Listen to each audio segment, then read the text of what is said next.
O tão esperado pacote fiscal chegou depois de meses de expectativa, mas veio com sinais contraditórios. Nós convocamos essa coletiva, os ministros aqui envolvidos nas medidas que vão ser anunciadas hoje ao público e já foram superficialmente antecipadas num pronunciamento.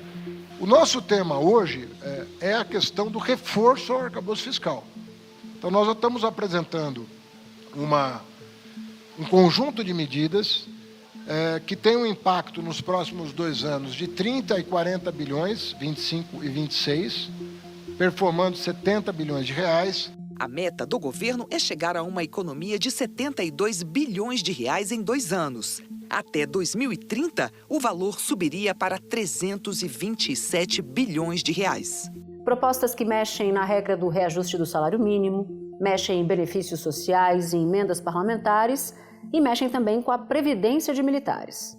O governo vai mudar a regra de reajuste do salário mínimo, que será limitada ao intervalo de 0,6% a 2,5% ao ano acima da inflação, dentro da nova regra fiscal. Outra medida é uma restrição maior ao abono salarial, pago para quem recebe até 2 salários mínimos por mês. É o ajuste fiscal possível no aspecto técnico, no aspecto do Ministério do Orçamento e Planejamento e no aspecto político, porque há que se pensar que ele tem que passar pelo Congresso Nacional. O Brasil precisa caber dentro do orçamento público. A equipe econômica vai enviar 3 textos para o Congresso. Uma PEC, proposta de emenda à Constituição, que inclui a maior parte do ajuste fiscal, e mais 2 projetos de lei. As propostas vão ser debatidas primeiro na Câmara e depois seguem para o Senado. Junto com essas medidas, veio um outro anúncio, este inesperado. O projeto de lei do governo eleva a isenção do imposto de renda a quem ganha até R$ 5.000 por mês, uma promessa de campanha do presidente Lula. Hoje, quem recebe até 2 salários mínimos, R$ 2.824, está isento, não paga imposto. Segundo a equipe econômica, quem ganha de R$ 5.000 a R$ 6.980 também será beneficiado, pagando menos. Mas o governo ainda não detalhou como isso será feito. Da redação do G1, eu sou Natuzaneri e o assunto hoje é corte de gastos, o dia seguinte e o que vem depois. Um episódio para entender as principais repercussões das medidas fiscais para equilibrar as contas públicas, como elas podem afetar o dia a dia do brasileiro e as reações políticas e do mercado. Minha conversa é com Braulio Borges, economista sênior da LCA Consultores e pesquisador do Instituto Brasileiro de Economia da Fundação Getúlio Vargas, FGV-IBRE. Sexta-feira, 29 de novembro.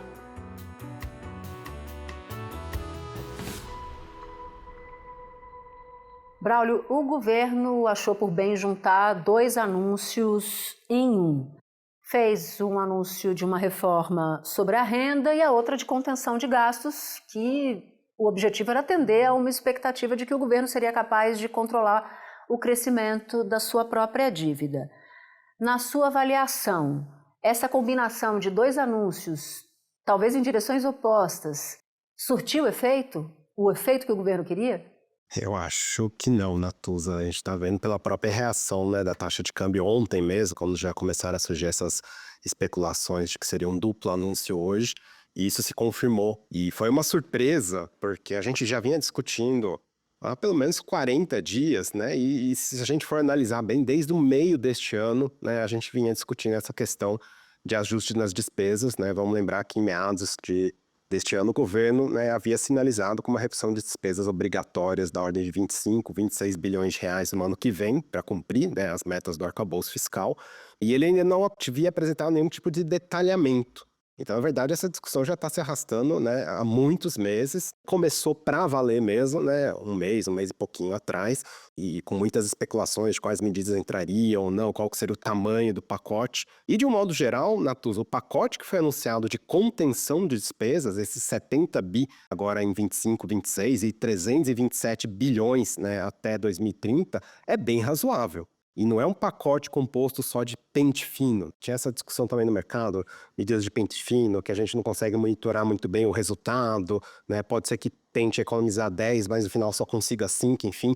Boa parte das medidas contempladas nesse pacote que foi anunciado ontem e hoje a gente conheceu com um pouco mais de detalhe, são medidas mais estruturantes mesmo, que vão inclusive demandar proposta de emenda à Constituição, proposta de lei para mudar algumas regras de correção, de concessão de alguns benefícios. Então é um pacote que, olhando isoladamente, é um pacote, né, bem razoável, eu diria que até superior ao que muitos analistas vão imaginando que poderia vir do governo desde meados, né, deste ano. O problema é que ele foi totalmente ofuscado com uma medida que, em certo grau, é contraditória, porque o governo está prometendo desonerar, aumentar a faixa de isenção do imposto de renda pessoa física, é uma medida que custa caro, né? A gente está falando de 35 a 45 bilhões de reais de redução de arrecadação do governo federal, então custa caro e ainda não está muito claro como vai ser o financiamento disso, né? O governo sinalizou de maneira muito genérica que vai aumentar a taxação sobre os super ricos, né? E de fato isso é meritório, né? O Brasil tem um problema realmente de taxar pouco, né? Quem está ali no topo da distribuição tem alíquotas, né, de imposto de renda efetiva muito baixas, até próximas de zero. Então é meritório isso. O que significa isso?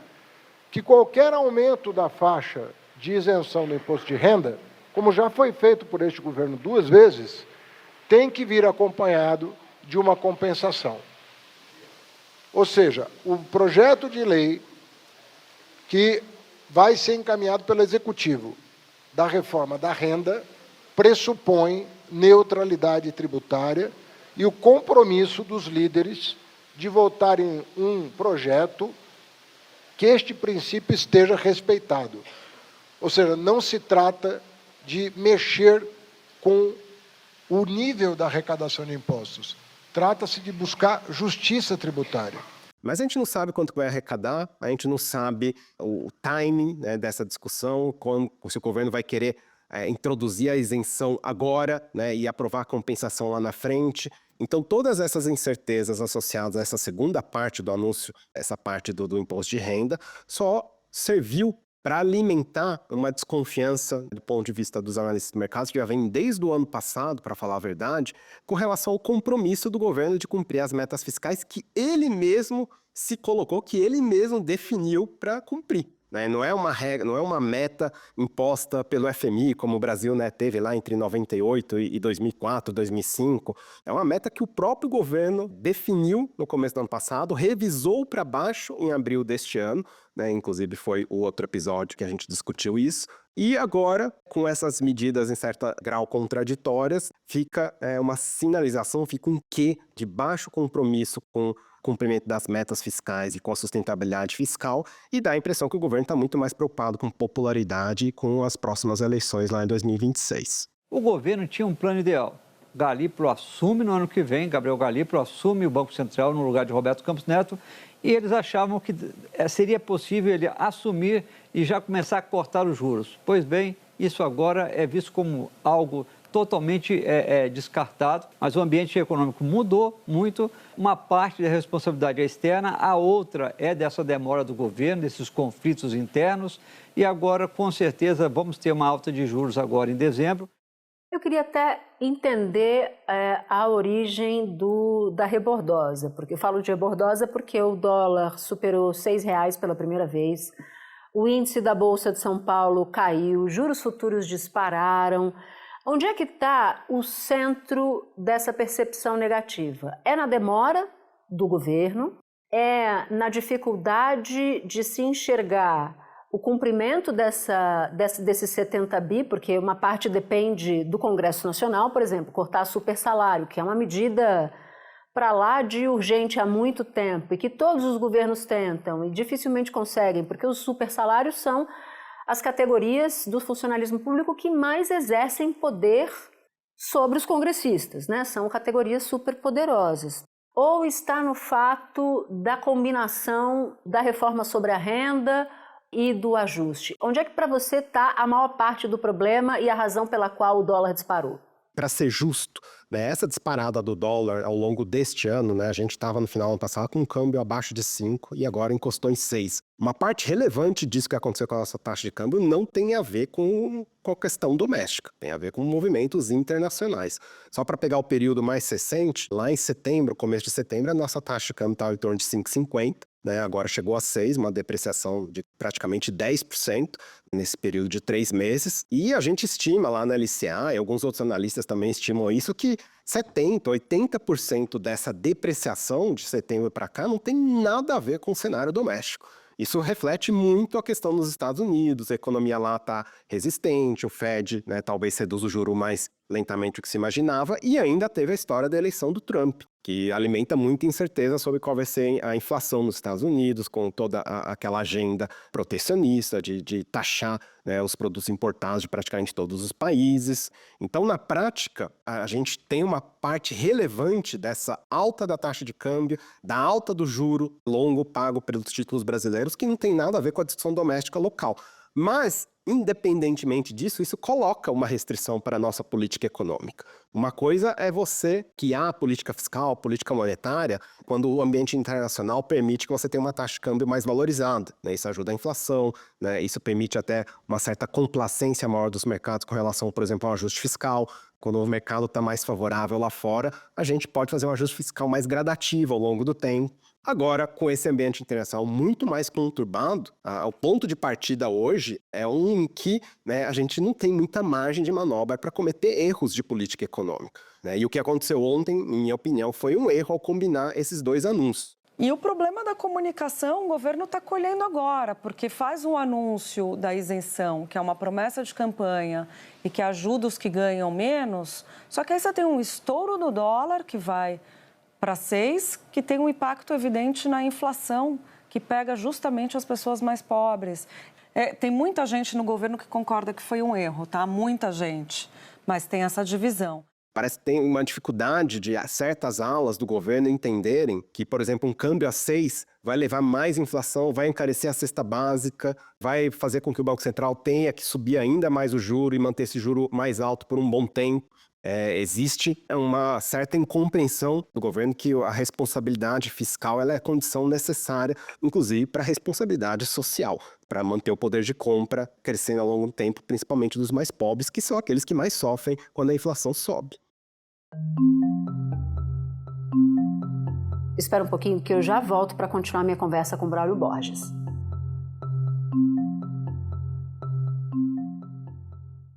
Para a população que vai ser beneficiada com essa reforma sobre a renda, Braulio, eu queria muito que você explicasse, levando em conta que você já disse que é uma medida cara, que você já disse que não está claro como o governo vai financiar, para as pessoas que ganham até 5 salários mínimos. Por que essa medida é importante? Essa medida é mais importante pela correção da distorção que ela faz dentre os mais ricos do que necessariamente aumentar a isenção para quem ganha até R$5.000. Eu vou explicar por quê.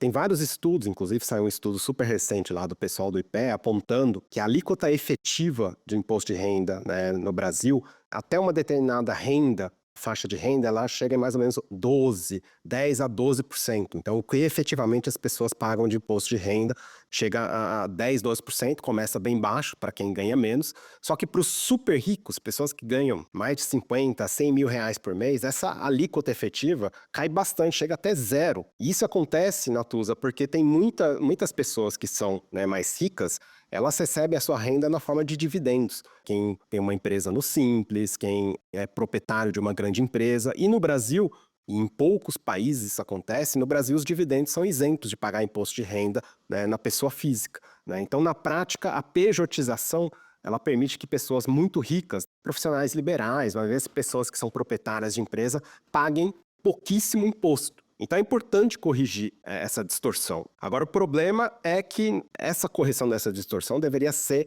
revertida para a gente reequilibrar as contas do governo e não para conceder uma isenção para quem ganha até R$5.000. As pessoas esquecem que no Brasil quem ganha mais de R$6.000 por mês está entre os 10% mais ricos. Então, quando a gente vai lá e aumenta a faixa de isenção do imposto de renda para R$5.000, a gente não está beneficiando os mais pobres, né? A gente está beneficiando classe média alta.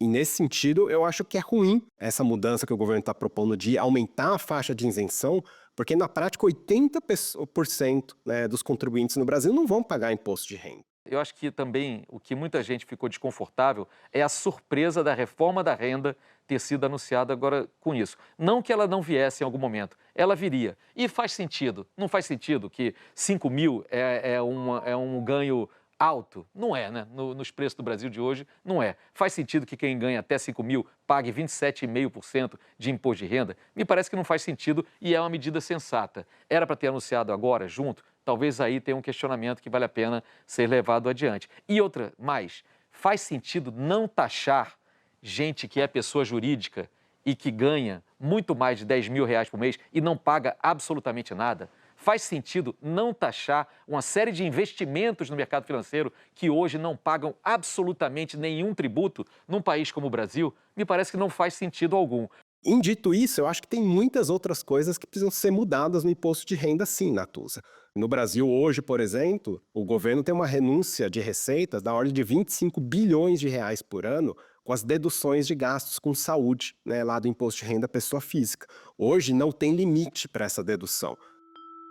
Então, nesse sentido, eu acho que uma parte dessa medida do governo ela é meritória, como eu já disse aqui antes, mas a gente não pode deixar de levar em consideração que o governo ainda tem resultados fiscais muito aquém daqueles necessários para estabilizar a dívida pública como proporção do PIB. A gente está discutindo aqui, por exemplo, para 2025, 2026, se o governo vai cumprir a meta de um resultado fiscal igual a zero, próximo de zero, mas a gente precisa de superávit de mais ou menos 1% do PIB todos os anos para estabilizar a dívida, né? Então, nesse sentido que eu acho que a gente deveria estar hoje focando a discussão, né, de aumento de carga tributária, conciliado com aumento de progressividade, para resolver os desequilíbrios fiscais, né? Reconhecendo que sustentabilidade fiscal é uma condição necessária para ter responsabilidade social, para ter desenvolvimento econômico, para ter juro baixo, para ter taxa de câmbio mais baixa, para ter inflação mais baixa. Então, nesse sentido, que eu acho que o governo deveria priorizar neste momento,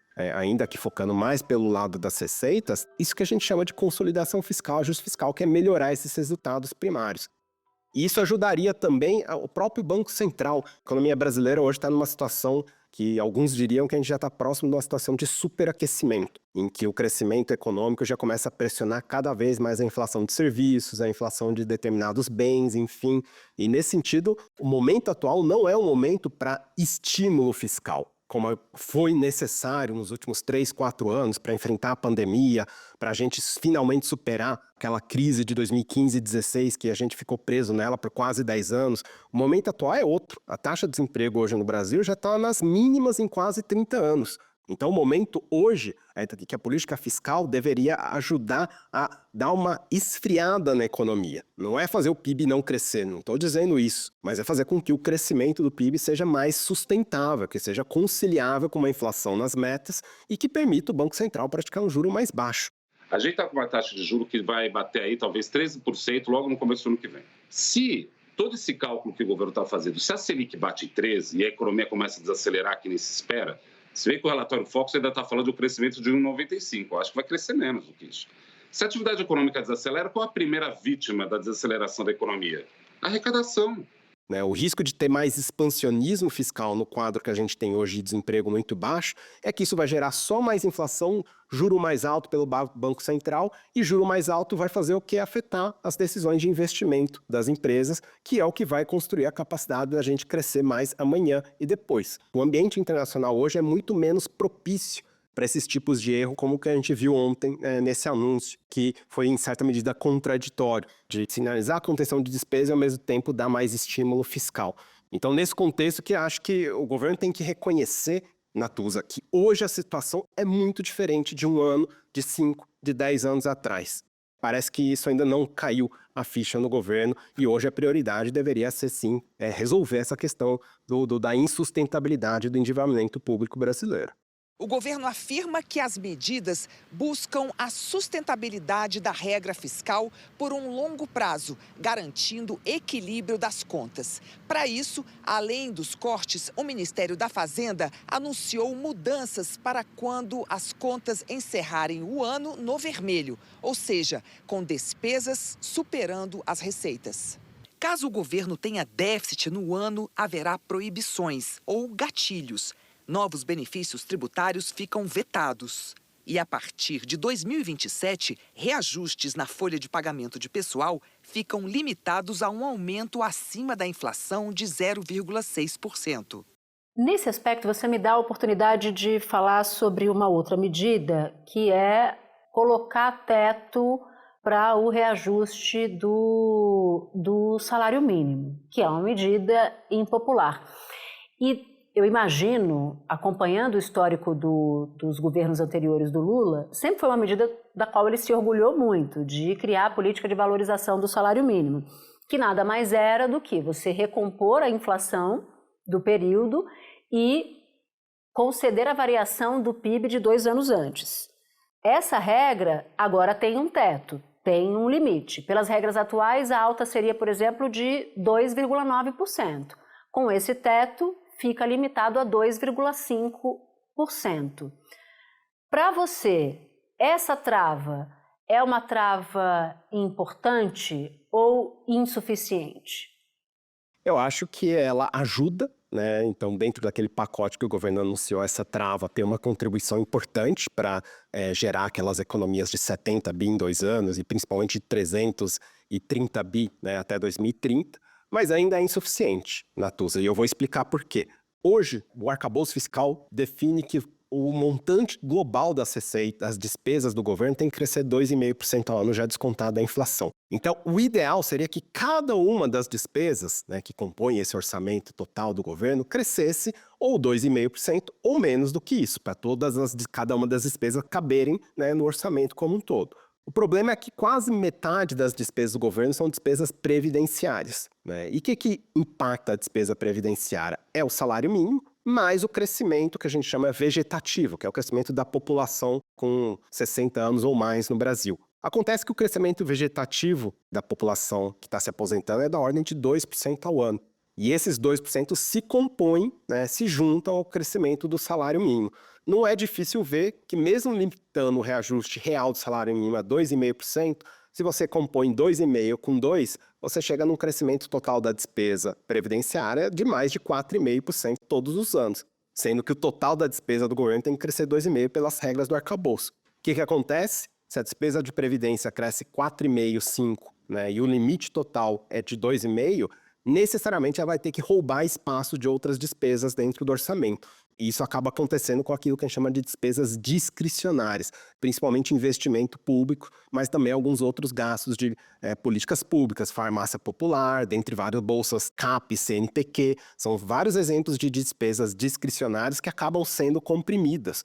Então, nesse sentido, essa medida do salário mínimo que o governo anunciou vai na direção correta, ela alivia, né, em relação à regra que a gente tem agora, né, de correção 23, 24, mas ainda é claramente insuficiente. Se o governo seguir essa linha do IPCA mais 2,5%, vai alterar muito pouco em relação à regra anterior. A gente calculou ali, mais ou menos, o salário mínimo subiria para 1.520 no ano que vem, na nova regra ficaria em torno de 1.515. Então, não é uma grande diferença.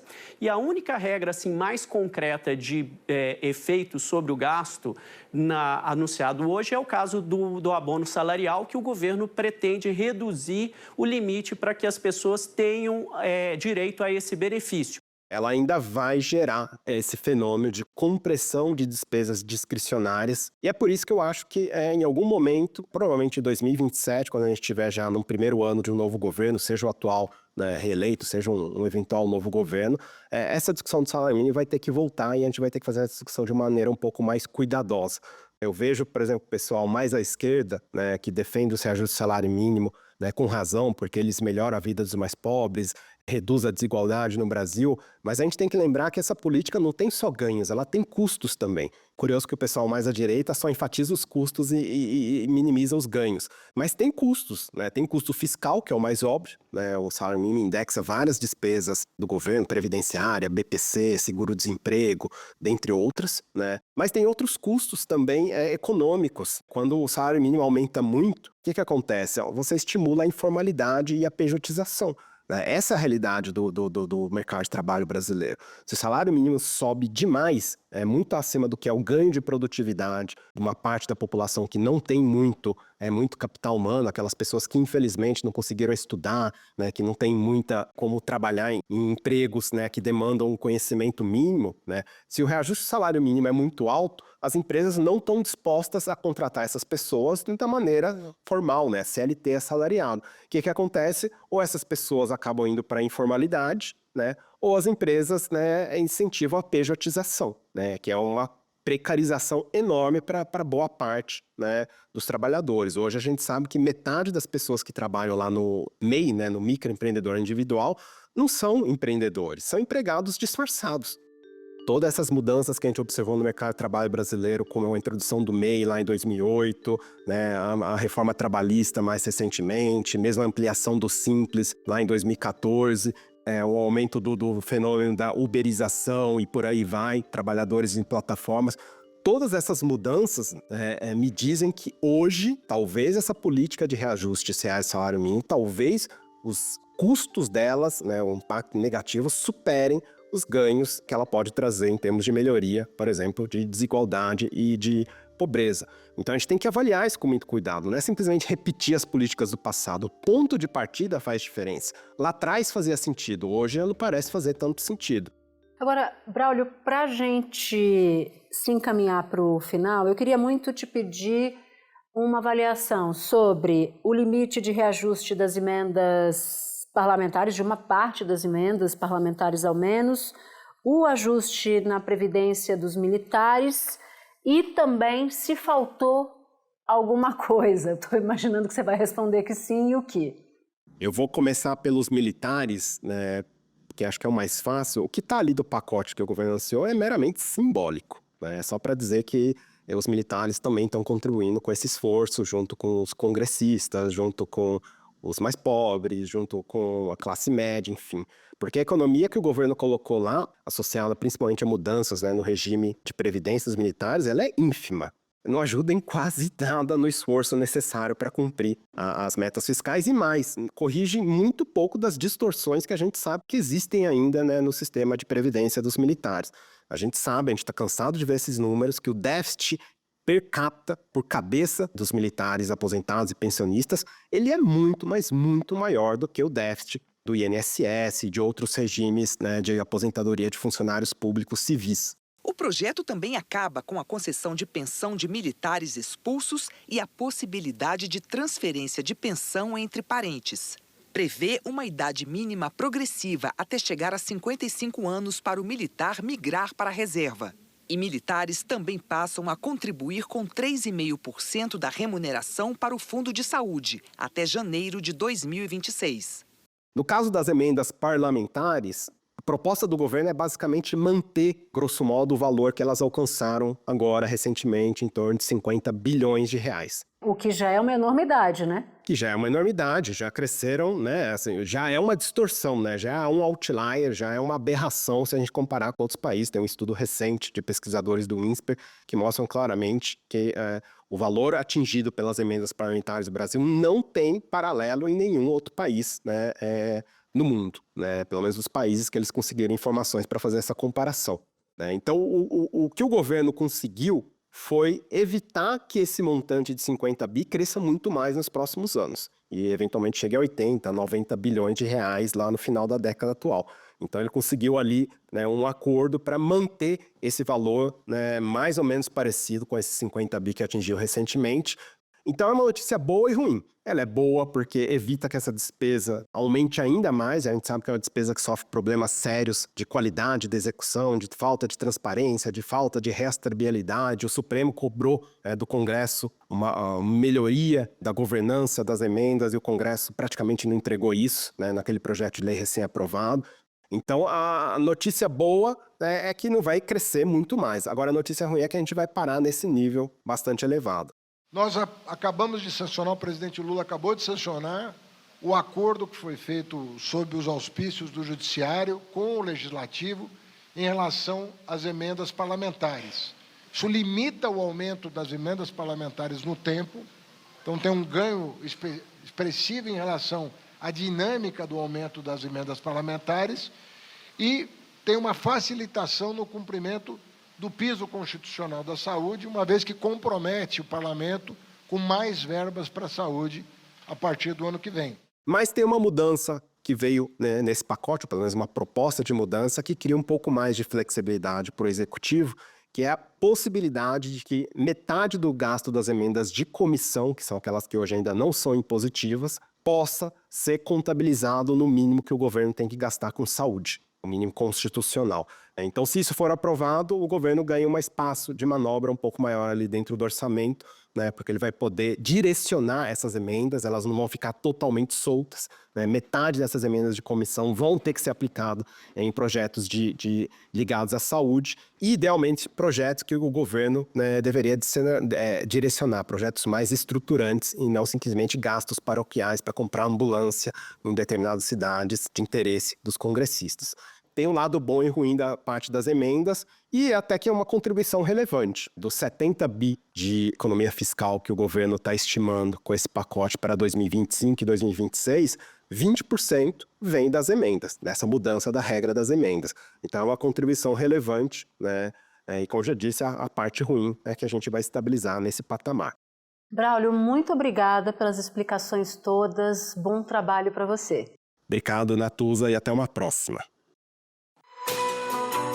E para você que ouviu o episódio até aqui, vou te fazer um convite. Participar do canal do G1 no WhatsApp.